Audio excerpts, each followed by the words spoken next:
This seat height has really worried me because I can only touch the floor with the tips of my toes. I just don't understand it. I got Jeff, my mate who I go biking with, he brought up his 2022 1250 GS, brand new one, on Monday, and in theory that one should be 10 millimeters higher than the 1150 that I've been working on. But sitting on his, absolutely perfect. I get my feet reach the ground with no issue at all. And Jeff, who's got exactly the same inside leg, 30-inch, as I have, also sat on the 1150 GS, and he can only touch with tiptoe. So it is a major problem, much too dangerous to ride. If I get to a junction and there's a camber, I will drop the bike. It's as simple as that. But it's not just that. The anxiety of going out on the bike and thinking, I can't just stop wherever I want. And the other issue is the side stand. I think it's linked. If the bike is higher than it should be by a good 1 to 2 inches, probably 2 inches actually, 870 millimeters minimum I've measured. So if the bike is that much higher, then the side stand is dropping a lot lower. So I can't lift it up. All the strain. Jeff showed me a little trick where you turn your handlebars to the right, and that does help, but oh dear, does it take some effort to get it off its side stand. So if I was on a slight camber, I would never be able to lift the bike up on my own. So for me, it's unrideable. And I feel so stupid now because I never ever sat on the bike before I started taking it apart. So I don't know what it was like previously, and then I had the seat upholstered. So I've done two things. First of all, I've spoken to Ross, the guy who did an amazing job upholstering the seat, and he added no height to it, but he said I can take it apart and take off some of the foam, cut off some of the foam. It won't be as comfortable, but it's vital that you touch the ground. So I sent the seat off and see what Ross does. At the same time, the shock absorber on the rear is no good, and that shouldn't be a surprise. 50% of this bike, things were seized. We've seen that all the way through.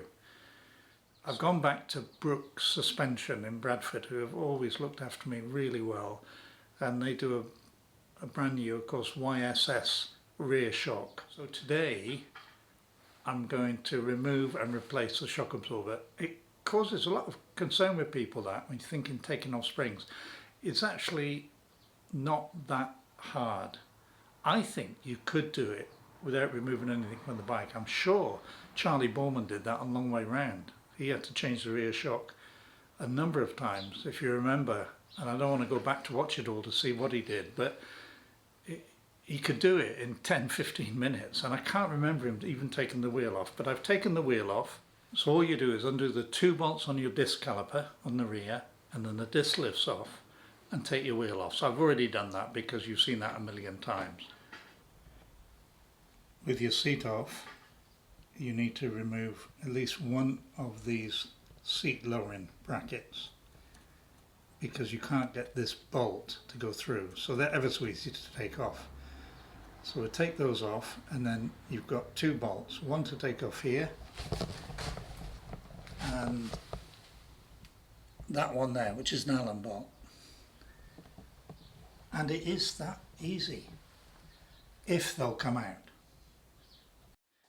These are very easy to remove. So you've got a lower, if your seat goes into there, that's lower, and the seat goes into there, that's higher. You don't get that on the Adventure in the same way. So the first thing, if you're too high, is to make sure your seat is in the lower one, which of course I did. In fact, I did a little bit more than that, which BMW would go crazy about. Let me just take them off and I'll show you.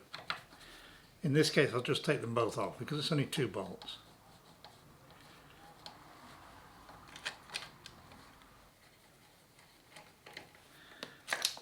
Now what I did while I was waiting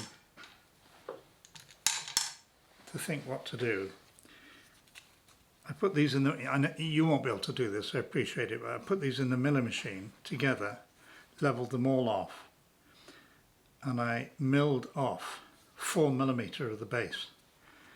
So that was about 5 or 6mm deep. So I've gone down 3 or 4mm in the height. Just every millimetre makes a difference to me. When you think about it, 4mm isn't going to make any difference if you're 1 to 2 inches off the ground. If you're up to 50mm off the ground, you're in trouble. So 4mm isn't going to make much difference, but I am grasping straws to solve this height problem. So I've done that anyway. They're still as strong as they are. It's thick enough, strong enough to keep them. So no problem with that at all. So now, whether you undo top one or bottom one first, not really relevant. I'll go and get the spanners and we'll do this one. Just try. No, that's okay. You have to hold that side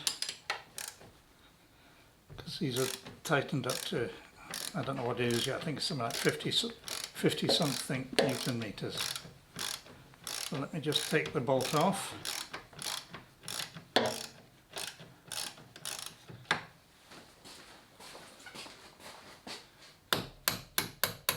Yeah, that moves nice and easily.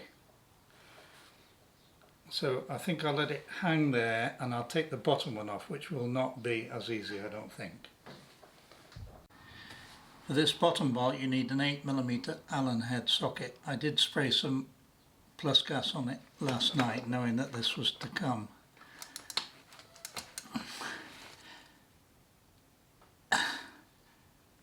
Oh, it is, it's moving. Not easy.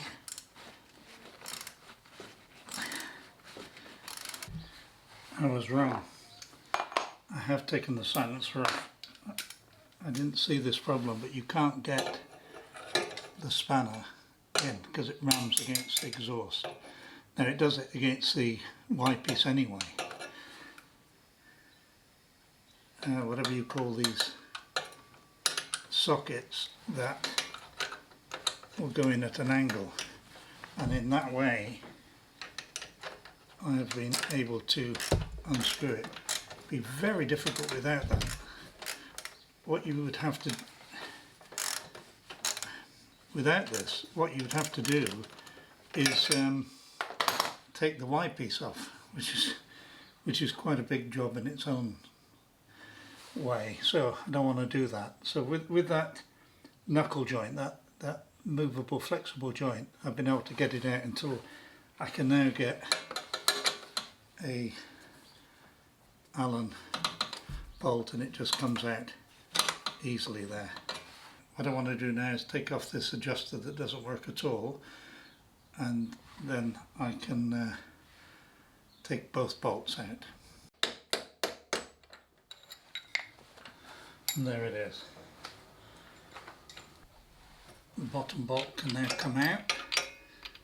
See that the silencer would have just caught it there, so it would be very difficult with the silencer in. The shock was always free at both ends. You might need a bar or something just to persuade it to come out.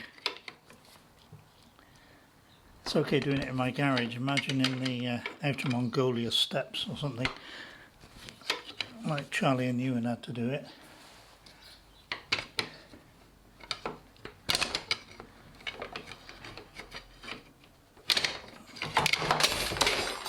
And there it is, out and on the floor. One original BMW shock absorber was seized preload. I'm just going to have a coffee while I await. Within the next hour the new YSS one will come. Just arrived. Brand new shock absorber. And there it is in all its glory. Well, let's hope that makes a difference, eh? So the first thing is to be able to try and feed the shock up.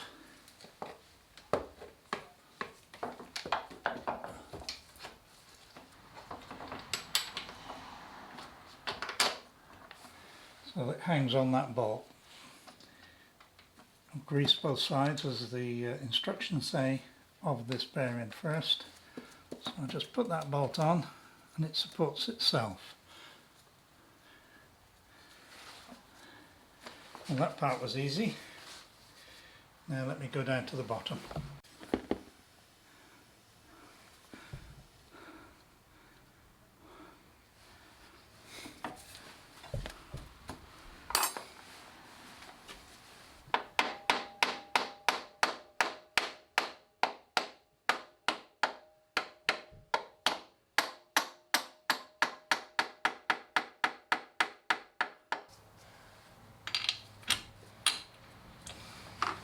So I've got a jack under the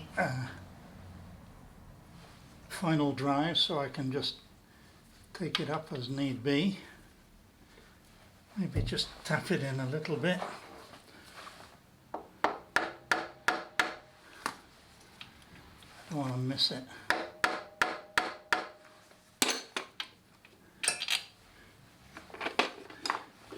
Best to look at it first.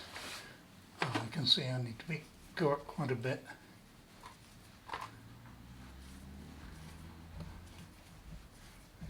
Getting close now.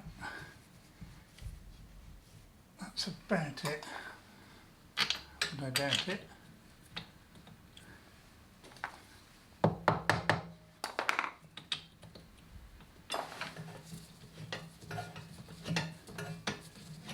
Trying to wind it through a little bit.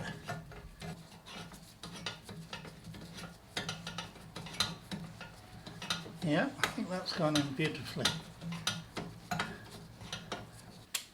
The torque for the bottom one is 58. Just fits in. There it is. Oh, I hate it when torques are so tight. I think something's going to snap. The top one is 50. Just clean it up a little bit.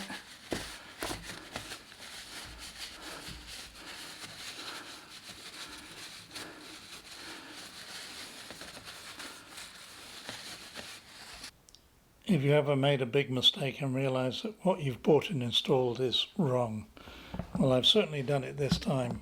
Now it seems so obvious. You notice my wheel is off, my exhaust is off, and also the brand new wonderful rear shock is all off, because I didn't get the preload adjuster on it because it's nearly £200 more. I thought I don't need it. There's plenty of adjustment, it comes with a tool. It was only when I came to just try adjusting it a little bit that I realised you can't do it on a GS because all the adjusting mechanism is inside here. You can't even see it, let alone operate it. It was so obvious the minute I took the tool up and bent down to adjust it. No chance. So I've sent it back because it was still in immaculate order to Brook Suspension, but there isn't another one with an adjuster in the country. The one I had was the popular one. They had to order it from YSS factory, which I believe is in Thailand, and will take 3 weeks. So I've hit a bit of a downer at the moment because I can't do anything else with the back. It doesn't matter though, it's better that I get it right, because without that adjusting, the shock absorber could never be altered unless you took the whole thing out. So bear with me, I've got other jobs to do, and before we know it, the shock will be here.